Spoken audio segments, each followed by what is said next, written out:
Uh, I can say a lot about her. Her bio is included. I won't read that bio, but I do want to say that she is someone who speaks truth to power. She is brilliant, and you'll see her brilliance in the way that she interacts carefully and strategically and lovingly with everyone that she comes in contact with. Dr. Alvarez is an organizational consultant for nonprofits, for-profits, governmental agencies. She does trainings, she does needs assessments, retreats, meeting facilitation with folks from all walks of life.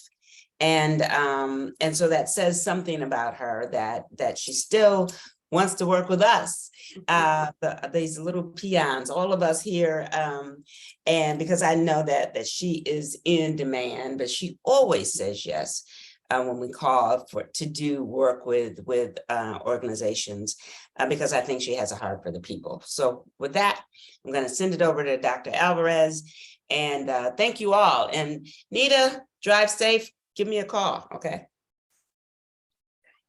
All right, thank you, Carol. Hello, everyone. I am Carole McKindley-Alvarez, and I'm going to just get started. I'm going to share my screen, but I need to also change the view because all I see is my face, and that's not going to work today. Let me switch this up.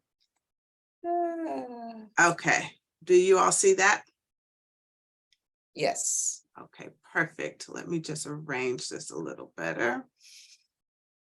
All right, so today I'm going to be talking about taking care of yourself while taking care of others. And this becomes a crucial conversation because one of the things that I always like to say is that when you do the type of work that all of you do, that it takes a unique individual to provide that service.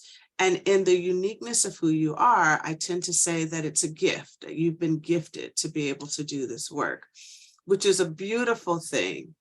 And not but, one of the things that happens is that as you pour into others, you forget that you must pour into yourself. That part of kind of what I call the Achilles heel is that because this is heart work, H-E-A-R-T, it makes it hard work, H-A-R-D. And when you're giving so much of your heart, you tend to forget what you're giving because you're giving of yourself. You are giving service. And so this is a conversation for us to take a moment to remind us of what we already know. There's so many ways in which we're told, take care of yourself, take care of yourself. You all have people in your lives who probably let you know, take care of yourself. You yourself tell other people to take care of themselves. And yet we don't always do it. And so this is not going to be something that you have not heard before, discussed before, but I'm hoping that through this conversation that we have, that it just puts it a little higher on your list of things to do, because we tend to prioritize everything and everyone, and then we end up at the bottom. So this particular topic we're going to do is take care of yourself, taking care of others. Let me start the slide.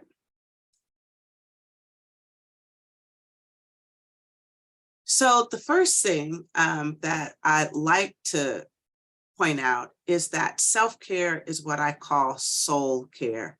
I love terms like this. And our soul, in case you need some understanding of what our soul is made up of our thoughts. So it's made up of our mind, it's made up of our emotions, and it's made up of our will. It's our thoughts, our soul. So that's a deep part of us, our soul. And when we are pouring into other people, we're pouring energy, our energy from us into them. So we're taking from our soul to give to other people. Well, self-care is soul care because it nourishes our mind, it nourishes our heart, our emotions, and it nourishes our will. It allows us to keep doing what we do. Because if we take a moment to talk about what you all do, I know for a fact that you have to engage in systemic oppression on a daily basis. When we engage in systemic oppression on a daily basis, it is so heavy on us. And so this particular slide is reminding you that you cannot pour from an empty cup. That if you are not doing this soul care, then you may actually be pouring hurtful things into other people. That's the thing that we miss, is that we think, no, if I don't do it, it doesn't get done. No, I have to keep doing. We get concerned about the people on the other side of what we're providing the service and how they're struggling and all those things. And we may ourselves be struggling also. But one of the things I'd like you to pay attention to is that if you're not taking care of yourself, what you're pouring is unhealthy. Again, if you're not taking care of yourself, what you're pouring is unhealthy. And you may not even think that it is. But if you're empty, then you're pouring from the bottom of your cup. What are you pouring? Is the question that's on this slide. Who are you pouring into? And then again, your energy, what you pour is a gift. It is a gift. So then there's this piece that I need to set the context around, is that the families or the individuals that you serve are experiencing high levels of stress and trauma and may move in and out of crisis. The people that you serve, families and individuals, are experiencing stress, trauma, and may be moving in and out of crisis. Why is that important? Because you're using yourself as a vessel to serve them, which means that their stress, their trauma, and their crisis, it's what gets transferred over to you. I'll keep going and then I'll give space for comments. I just want to define crisis, stress, and trauma. So crisis, we all know this, but crisis is a situation that produces a significant level of cognitive and emotional stress. It also can be a state of affairs that marks instability and can create this possibility of impending change for the worse. Crisis produces significant cognitive and emotional stress. We all know that because not only are the people that we serve going in and out of crisis, but so are we. When we're trying to figure out fiscally what to do, we're working with folks who are unhoused. We ourselves are unhoused or housed limited. We are trying to make sure that the services that you're providing don't get taken advantage of, that the city, just heard someone said, okay, you managed to be able to sue the city, but then you're still having to work around, okay, now you need to actually do what you're supposed to be doing, constantly going in and out of crisis. And if that's not enough, it means that you're constantly situated in stress. And the thing that's important for us around stress is that if we're not careful, we start to actually live for stress. There's been this thought process that people have said for centuries, that there's a healthy amount of stress. Please do not believe that. That was designed in order to make sure that we are consistently doing things that we should not be doing, and then made to feel bad about it when we feel overwhelmed and when we feel stressed out, because we're taught, but there's always this healthy amount of stress. So you just need to figure out the balance. Stress is unhealthy no matter how it's packaged. Even if stress motivates you, it's still an unhealthy motivator. And the thing about it is that our body, this is talking about when it says the organism's total response, that's us, that's our body. Our body does not function well when we are stressed. And you all know this, that you can get headaches. Your vision can get impacted. You get exhausted. How you talk to people is not the way in which you'd like to talk to people because you feel impatient. You are more annoyed, angry, or you go on the other side of being depressed, sad. All of these things are all responses to stress. Does your neck hurt? Does your shoulder hurt? Do you find yourself having stress located in your body? But the other thing about stress is it creates a level of hypervigilance where you can never turn your brain off. This is your brain at all times. And the sad thing is that we start to get used to this and start to think that there's something wrong when we're not constantly functioning in this way. Stress, your stress, and the people that you're serving stress. And the last one I want to define is trauma. Because remember, in the initial statement, what I said is that the people that you serve are experiencing stress, trauma, and are going in and out of crisis. And so we know that trauma is the result of us being exposed to some kind of incident or a series of incidents in which a person feels threatened, and it impacts their ability to function. Again, the populations that you're serving are consistently daily traumatized. That also means that you are consistently on a daily basis also being exposed to trauma. And we do know there's something called vicarious traumatization, secondary trauma. You may not have directly experienced it yourself, but the more that you are allowing yourself to be that magnificent vessel of service, the more you're also welcoming in other people's trauma. And therefore, you may not know, why do I feel anxious? Why do I feel worried? Why is this coming up for me? It may have nothing to do with what you're experiencing, but everything to do with what has been poured into you. You're holding other people's experience. Now, I'm going to connect trauma to diversity, equity, and inclusion. I'm going to say a couple of more things. I'm going to pause and give you time to reflect, because one of the things that I recognize is that I pour out a lot. And so I'll pause and give you all time to reflect. But let me just say one more thing to connect these dots, setting the context. There's an important thing for us to understand about trauma and diversity, equity, and inclusion. So diversity, remember, is difference. And our society loves to make difference be bad or competitive, as opposed to difference being beautiful. And then there's equity, which is not equality. Equality is, back in the day, making sure that folks had both had bathrooms they could go into, right, during our times of slavery here in this country. Equity is that the bathrooms are of the same quality, right? That's equity. And then inclusion is, do I have a voice, and does my voice matter?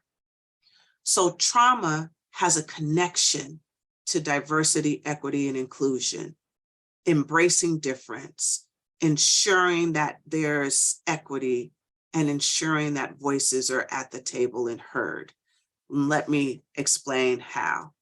Anyone feel like reading? Someone want to read this that I have on the slide? I can read it. Thank you. When I say trauma, I mean a wound and an event or series of events that overwhelm one's ability to cope. Some close colleagues and friends who work in diversity, equity, and inclusion space view trauma as I do. We see trauma as something that can range from an interpersonal to a socio-political, combing social and political factors experience. Oppression, and specifically racism, is an example of both. Other people in the mental health space, the majority of whom are white, view trauma from a narrow lens And for example, do not think to include racism and other forms of oppression in the definition of trauma. Other people in the corporate and legal space hear the word trauma and immediately associate it with mental illness or think I am diagnosing them when I use the work in a training. Trauma is connect to the DEI space because. And I'll pause you right there. And thank you so much for reading. And I'm going to get to the because in just a second. It's on the next slide, but let me take a moment here. The piece that I would like you to get out of this is the fact that this is Dr. Laura, her name's on the other slide, states that when I say trauma, I mean a wound and an event or series of events that overwhelm one's ability to cope. Stress can be traumatic. Going in and out of crisis can be traumatic. Being overwhelmed and trying to manage your personal life and whatever your work life is could potentially be traumatic. So understand that she's not looking for this to be a psychological definition that comes out of the book that psychologists use called the DSM. She's looking at it from a holistic perspective to help us understand that there's ways in which things happen in our lives that impact our ability to cope. And she's being more specific about it by saying, let me be clear. What can impact our ability to cope is oppression and forms of isms.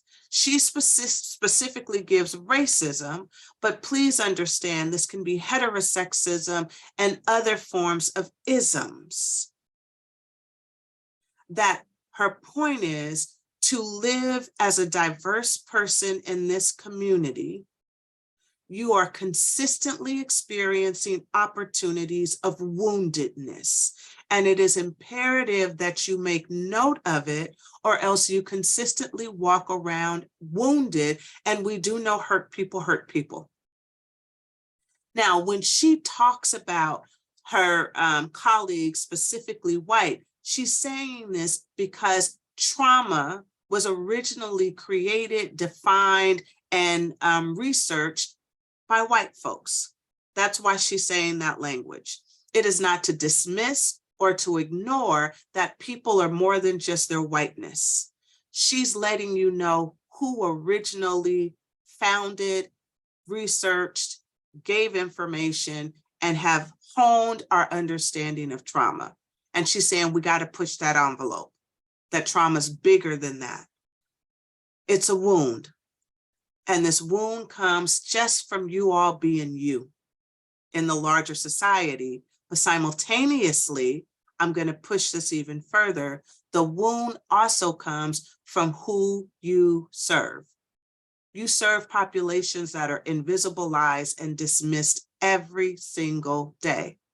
So you serving the population also means that you end up holding their woundedness as well. Last thing, let me get to the because.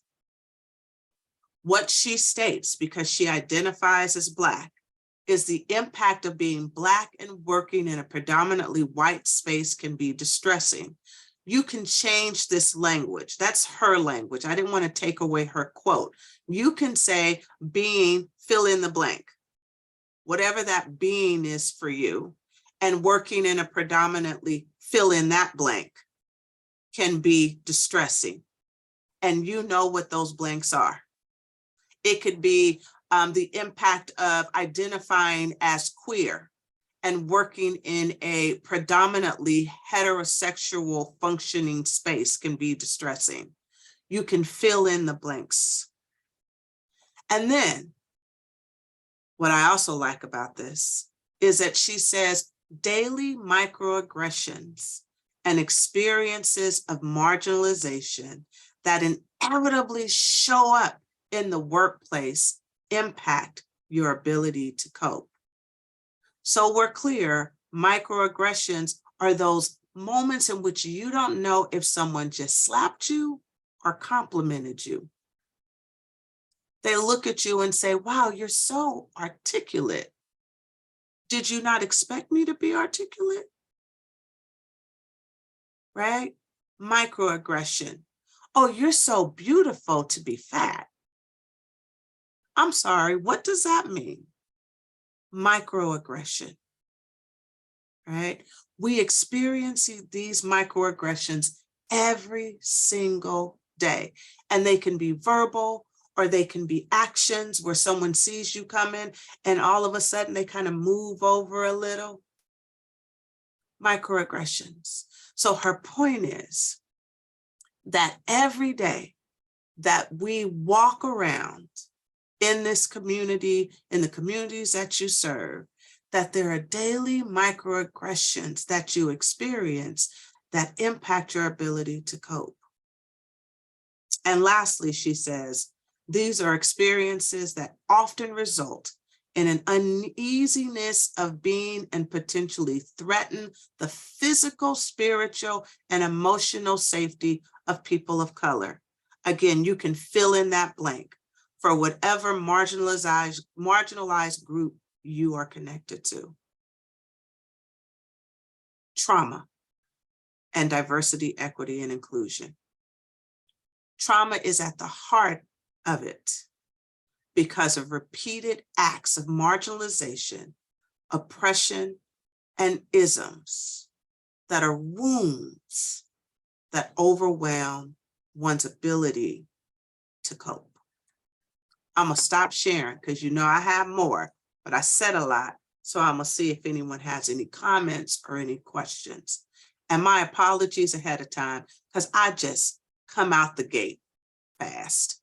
So my apologies for just jumping in. Comments, questions, or thoughts? If you don't mind, I just want to make a comment. I definitely appreciate your approach, but I think the beginning when you that's meant all the rest that made sense was about if you don't care for yourself, it's hard to care for someone else. And I think that really made a big impact on me to hear that. I never heard it like that, but I definitely appreciate it. And like I said, that led into all the rest that you said, and I definitely appreciate it. Thank you, Glenn. And hopefully what people get from the rest that connects there is look at everything that you're holding. And those are typically invisible things. We don't usually think about some of this stuff. We just think, okay, I need to manage this, that, or the other. Glenn, you said you had to move in with your mom. So you might be thinking, I'm managing my mom, I'm managing my health, I got to manage work, I got to do this. And this is saying, and in the midst of doing all that, you're managing stress, crisis, trauma. That's all wrapped in oppressive and marginalized ways in which we function. So thank you. Anyone else?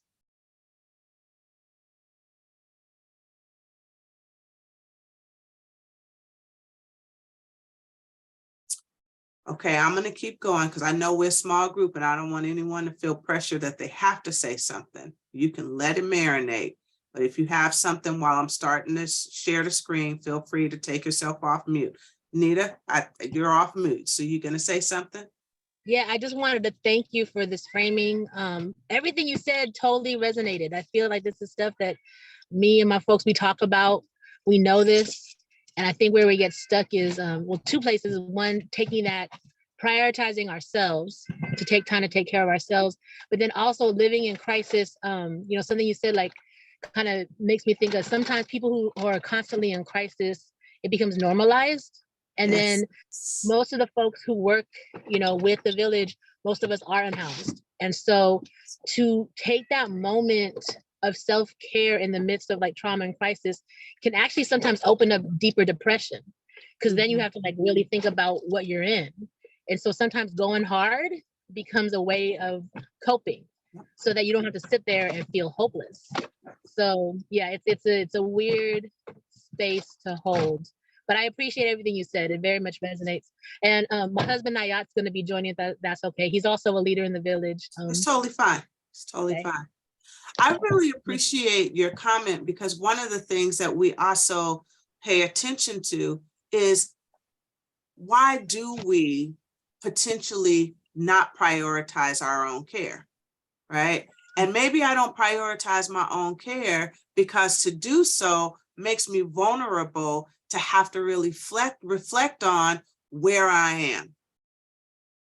Some people also don't prioritize their own care because they don't know themselves outside of helping other people. I only know how to help. And so if I'm not doing that, who am I? Like, how do I do this care for me? And that's why, and I'm going to share this screen, that's why I like to remind people that when you take care of you, you take care of we, right? Because that's the point. That's why Ubuntu really matters. I am because we are. Like this I taking care of myself is my ability to be able to take care of other people. But one of the things that challenges this is this concept. We live in a society that's very individualistic. I. That's all this really is saying, that it revolves around self-promoting. It seeks about independence. It's all about the individual, and it's completely detached from the group. It's also impacts how we communicate, because we talk from a very I-centric way. This individualistic mentality is counterintuitive to how all of us are rooted. Our roots, all of us, no matter your background here in this space, come from a collectivistic way of being, not an individualistic, not a if I got to get mine, it's about me. And sometimes when we think about self-care, we also start to think about it from a very individualistic I perspective. This particular training that I do is saying, no, please don't center your self-care so I-centric, because then you start to feel guilty. You start to not want to do it because you're so busy thinking that it's about how I do things. We come from a collectivistic society. Collectivistic means that we actually look and prioritize the needs of the group, of the society over our own. It doesn't mean we don't take care of ourselves. It means that taking care of ourselves means that we're taking care of others, if that makes sense. Because when you think I'm taking care of me, it can start to feel selfish. I need you to rethink that and understand that you taking care of you is you taking care of the community. Remember, I said, if you're not pouring into you, you're pouring unhealthiness into other people. So look at this from a collectivistic way. Now, the last thing I'm going to say about this before I actually start to just wrap up and start to give us strategies, got to pay attention to my time, is I've already talked about oppression. But one of the things I want you to understand is that one of the strategies of oppression is to remove people from their natural way of existing and then blame them for having challenges. What do I mean by that? If we are collectivistic and we are being taught from an individualistic society, when you are not caring for yourself, or when you are doing extra and you start to have more illnesses, have more challenges, society actually blames you for why you have your problems, versus recognizing that it's not you, it's we are not functioning in the way in which we should be functioning. This is not how we're supposed to be showing up. So I started this way. I said, hard work is hard work. Notice that there's two pictures, one with someone trying to do it all by themselves, and the other one with help. Your self-care is collaborative. You need accountability, folks. You need folks that you can actually promote self-care with in a village mentality versus an I mentality. Because when you try to do the work that you're doing in isolation, it literally kills you from the inside out. The way in which you should be doing this self-care. First of all, you need to acknowledge the fact that you deserve it, that you matter. You matter. The second one is that you do need to create and establish boundaries. You cannot be everything to everyone. If you actually understand self-care from a village mentality, everyone in the village has a role. If you start to do other people's roles, then they stop doing it for themselves. And we can get so busy because it's hard work pouring into people that we create an inability for them to pour into themselves. You have to set boundaries. And boundaries is a respect for you, but it's also a respect for others. We have a society that likes to create folks not being able to do for themselves. We like folks dependent. We have systems that have been created to keep people dependent, and their dependency is generational on these systems. Well, we are the system.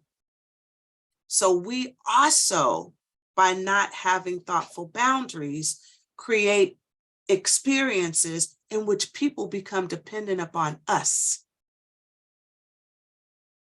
And therefore, we're a system that they feel like they have to be connected to. They need all the time. We're supposed to be creating a village experience, not a I-centric, I need you all the time experience. And then we also have to own and honor grief and loss. When you are walking in the spaces that you all are walking in, this work is hard. It's hard. And there are multiple ways in which losses occur. When you have to see the losses that people have experienced in their lives that have gotten them to a place where they even need your service, or you yourself see your life in other people's life. And you think about it, and Nita, if I go back to your comment, there's the experience of potentially feeling hopeless. In order to do self and other care, there does have to be a dance that you do with grief and loss. You do have to let those tears come. You do have to open up the space to where that pain is, because we do know that grief and loss is an experience of brokenness. If you do not allow yourself to walk into that space of brokenness, then unfortunately, you carry the brokenness at all times. And then the last piece around self and other care is collaboration and partnership. Because we work in organizations where we have to fight for dollars, sometimes it creates a othering experience. I got to get mine. And so we don't call and partner with other institutions or with other people and try to be able to work in a way where it's not so heavy on us. Again, we're meant to be collectivistic, which means we're also meant to collaborate and partner.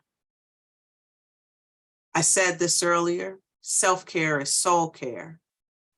But the last thing I also want to leave you with is that self-care is an act of resistance, and it is a form of liberation. And it is that because when you take care of yourself, you tell the oppressive systems that want you to buy into you don't matter. You let them know, not only do I matter, but the communities that I serve matter.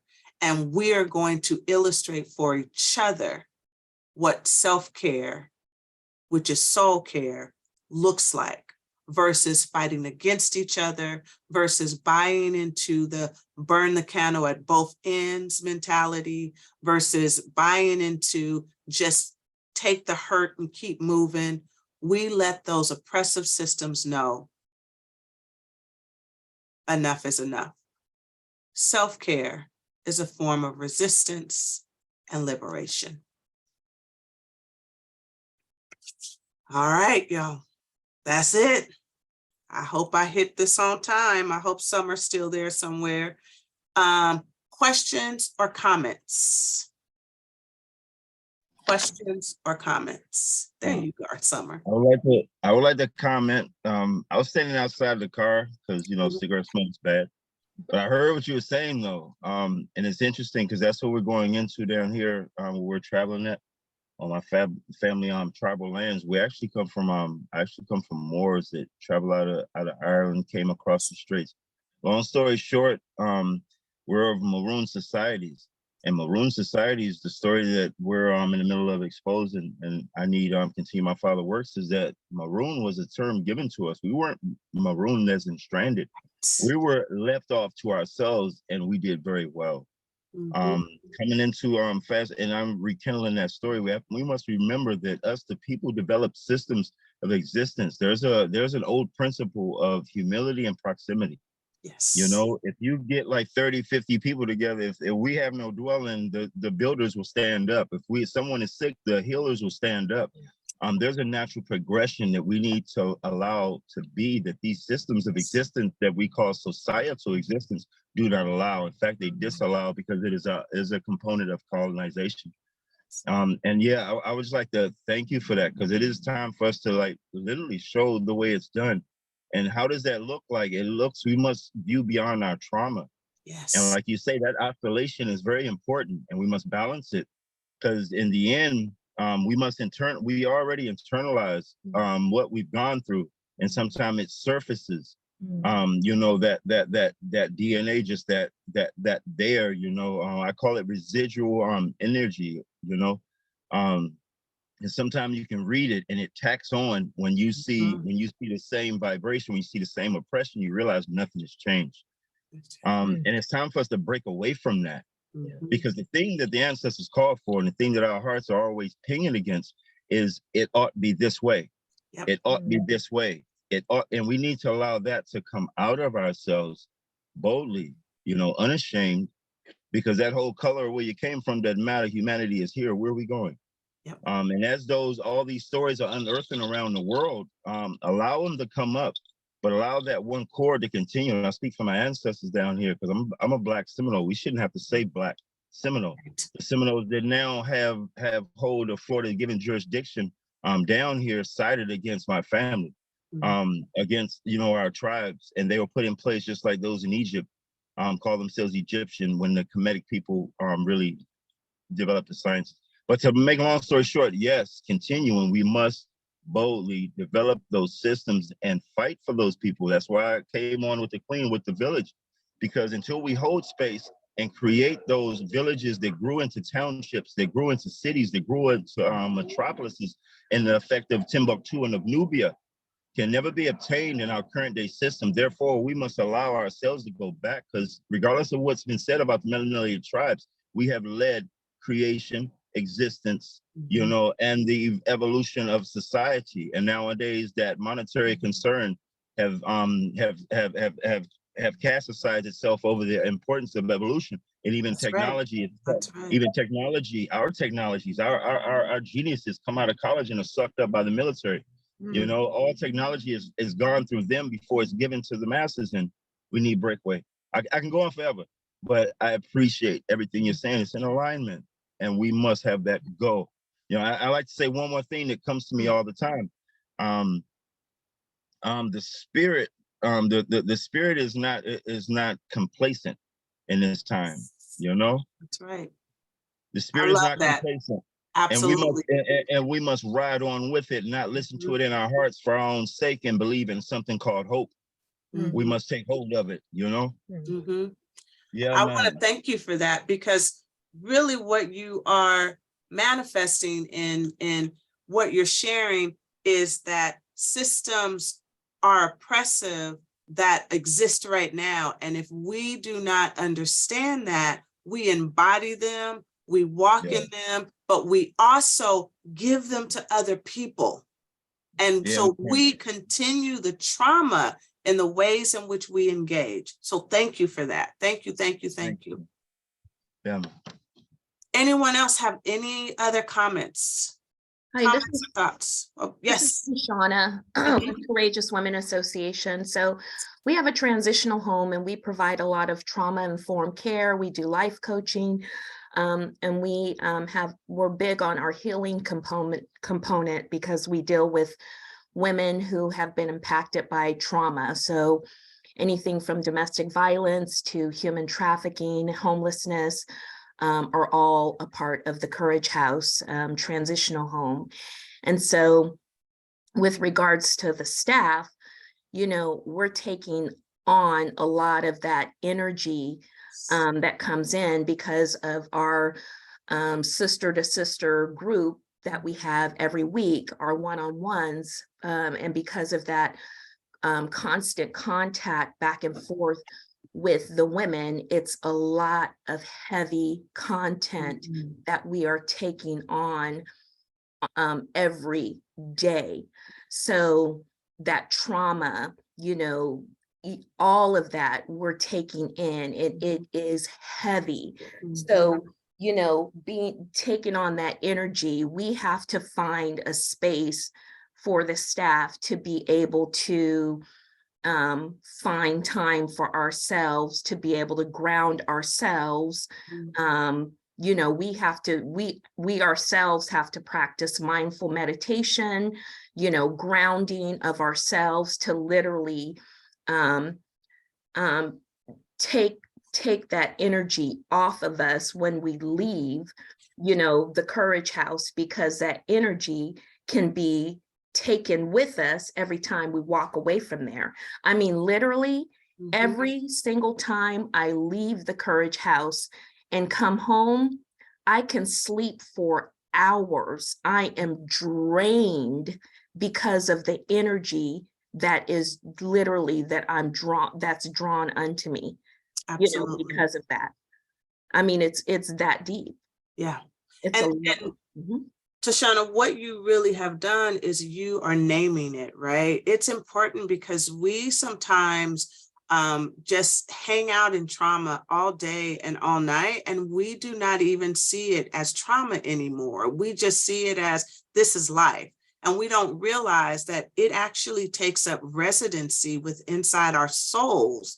And if we do not have some kind of ritualistic practice of how to do healing, then we are consistently just holding it. And it starts to manifest itself in us, how we walk around and how we engage. So you all are doing the first thing, which is acknowledging it. I would also like to say that when you're functioning in people suffering, what's also a beautiful thing that we sometimes miss out on because we become overwhelmed with the suffering is because your organization is called Courageous, is the courage, the giftedness, the power that shows up in individuals who have had to walk in such pain.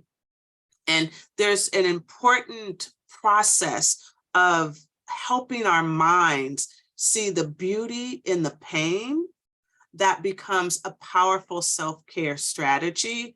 Because if we don't, we only see the pain, and you have to see it. But it's important to understand that I tend to say that there's blessings in the burden. I'm glad you shared that, because that is something that I share with the ladies all the time, is the blessing in the pain. Yeah. The power in the pain. So thank you for sharing that. Excellent, thank you. Nita, I see your hand is up, and then Summer, I think I'm at time, so I'll pass it back over to you.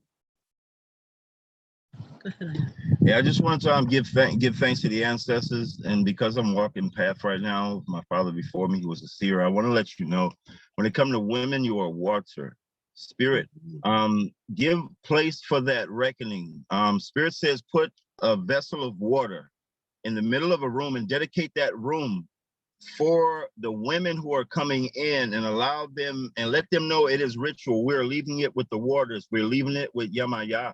If they would like to put a because of melanation, your variants, a lot of people need crystals to tack to the earth, and because the cement separates us, you may want to put a smoke quartz crystal in that vessel of water, and periodically cleanse that thing with salt crystal overnight. But right now, put a vessel of water inside of a room and dedicate a space and give it back to the waters, give it back to the earth, and let the women know, and let that be their ritual, that is where they leave it. Thank you for that. So because they are on path and they need to be cleansed. All right.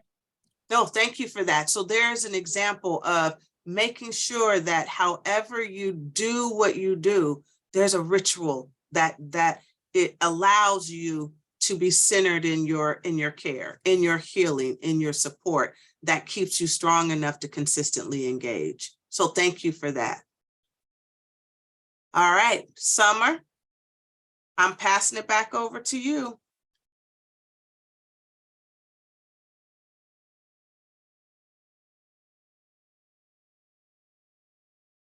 Summer, you're on mute if you're talking. Oh, 1 minute. 1 second, everyone.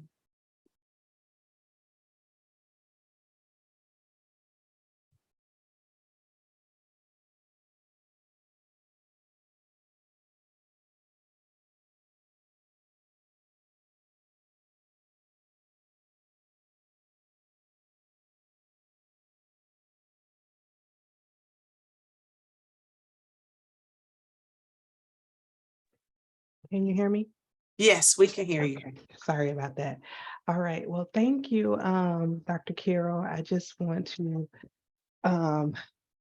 just say that this conversation, everyone who has been so transparent and just uplifting through the conversation, I learned a lot about equity and kind of reframing that. And one of my takeaways was just I wrote earlier in the conversation around when you're pouring from, where's my note?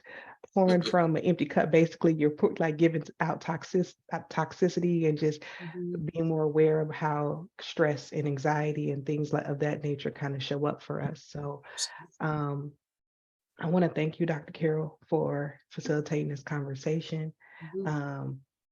I also want to invite folks to take a moment to complete our session evaluation. I'm going to put it in the chat, and we can send it out if you're not in a space to complete it, to give us feedback about today's session, any conversation that you want to, or kudos, acknowledgements to Dr. Carole. We'll make sure we'll pass those along. We have a couple of announcements for you.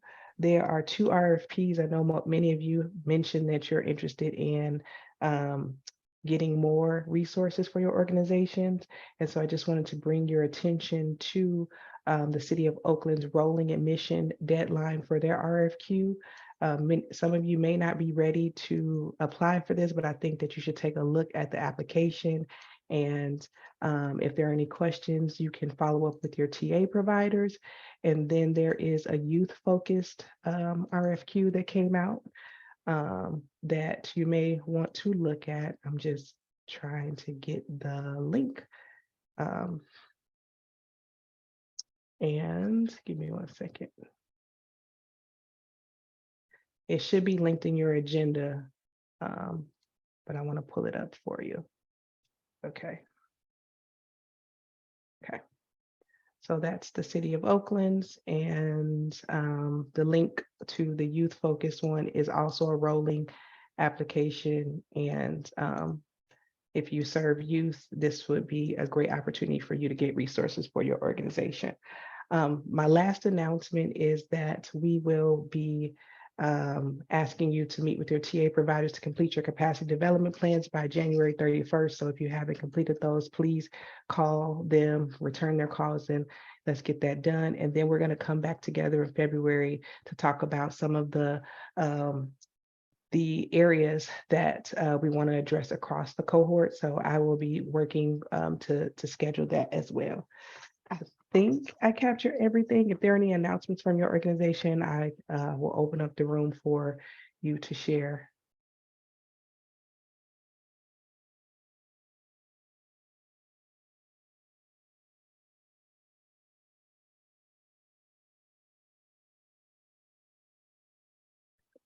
Okay, well, if you don't have anything else to share, we can end the training a little early today. And I'll ask you to take the extra time to complete the survey. I can put that back in the chat. And Alexandra, look like you're trying to come off mute. No? Okay. All right. Well, thank you so much for your time. Thank you so much, Dr. Carole, Sam, Nicole, for helping out in our planning. And I will look for an email from me to schedule our time in February. All right. Heart emojis. Y'all be safe. Thank you, everyone. Thank you. Thank you. Thank Everyone you. have a good day. Have a good day. Have a great day.